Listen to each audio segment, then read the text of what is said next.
So students, in this lecture we will study about the vector model of an atom.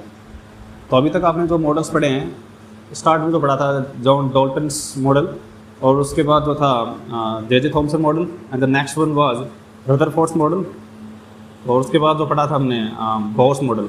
तो अभी हम पढ़ रहे हैं vector model of the atom, जो कि किस पे बेस्ड है. Vector model is based on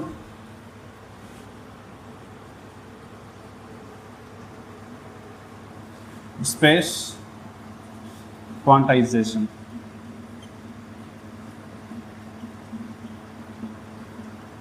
space quantization इसलिए मैंने पहले पढ़ा है आपको, that will be necessary to analyze this concept of vector model. So based on this space quantization, so it uses the concept of angular momentum quantization. So angular momentum हमने जो किया था लास्ट टाइम, जो अपना angular momentum था वो क्या था, क्वांटाइज था, कुछ वैल्यूज थी इसकी corresponding L into L plus 1 और इसका square root h bar. This is the reduced Planck constant. इसकी यूनिट्स होती हैं एंगुलर मोमेंटम की, अगर कोई पूछ ले तो एच बार की टर्म्स में इसको यूज़ करते हैं. तो ये तो था ऑर्बिटल एंगुलर मोमेंटम क्वांटाइजेशन को लेके. मगर अभी इन्होंने क्या बताया, वेक्टर मॉडल में क्या बताया गया है कि जैसे अपना ऑर्बिटल एंगुलर मोमेंटम क्वांटाइज होता है, सिमिलरली जो कोरस्पॉन्डिंग स्पिन होता है इलेक्ट्रॉन का या किसी एटम का, that is also quantized. So we can say S will be written as similarly s into s plus 1 and h bar. तो इसकी जो वैल्यूज होती है स्पिन एंगुलर मोमेंटम की, सिमिलरली जैसे ऑर्बिटल होता है वो भी क्वांटाइज होती हैं. मतलब कोरस्पॉन्डिंग मैग्नीट्यूड्स की बात कर लो या फिर एंगल की बात करो, दोनों ही मतलब क्वांटाइज रहेंगी. और उसके बाद जैसे अपना जो देखते हैं, फॉर एग्जांपल किसी की वैल्यू देखते हैं, उसके लिए इलेक्ट्रॉन के लिए देखते हैं.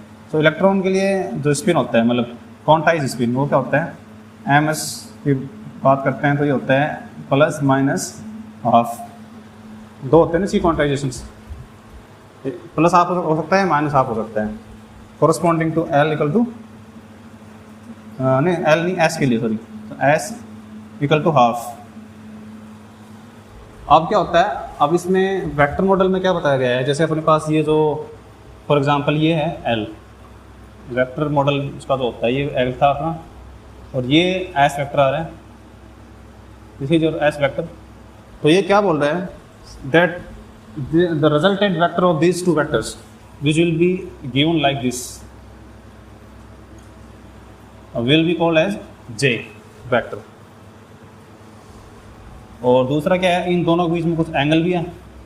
This is your vector L, this is your S, कुछ एंगल है थीटा.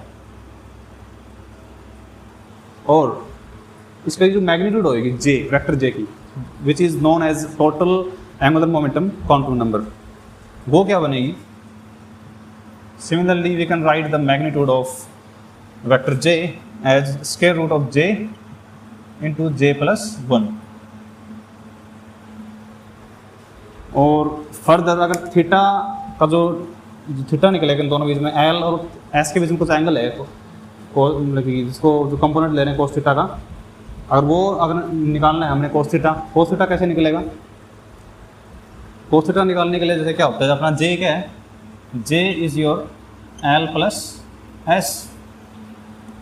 अगर इसको वेक्टर क्वांटिटी की टर्म में लिखता हूँ, J equal to L plus S, तो हमें क्या करना है, अगर जे स्क्वायर निकालूंगा यहाँ से मैं, तो जे स्क्वायर क्या होता है, जे डॉट जे, इसका डॉट प्रोडक्ट ले लूँगा इससे, और यहाँ पे हो जाएगा होल स्क्वायर इसका.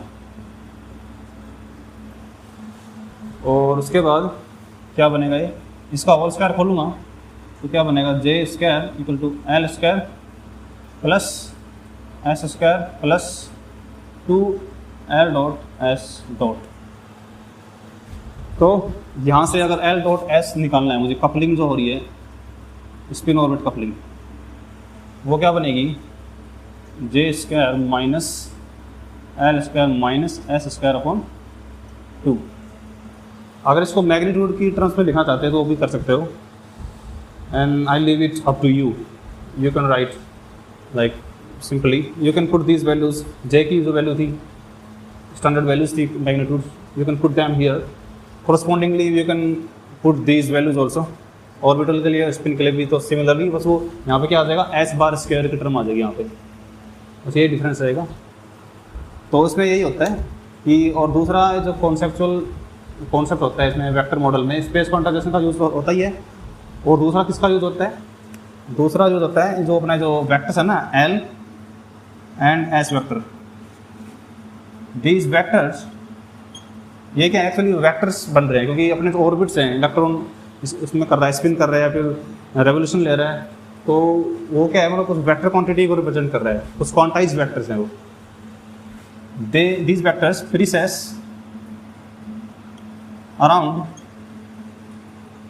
वेक्टर जे। तो ये दोनों वेक्टर क्या हैं जो टोटल एंगुलर मोमेंटम के अराउंड प्रीसेस करेंगे। So this is another concept in vector model. Okay, so this was whole summary about the vector model of the atom. Thank you.